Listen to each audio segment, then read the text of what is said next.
ስናገር ጌታ በራሱ ታምኖ እንጂ መች አወረ እኔን አምኖ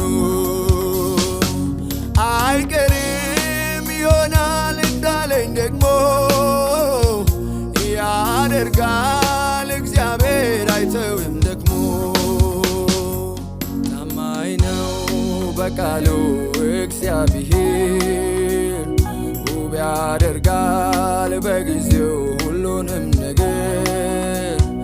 አልጠረጥርም ቆየብኝ ዘገየ ብዬ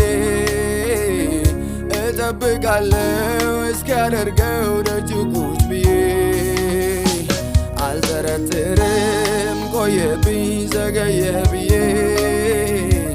እጠብቃለሁ እስኪያደርገው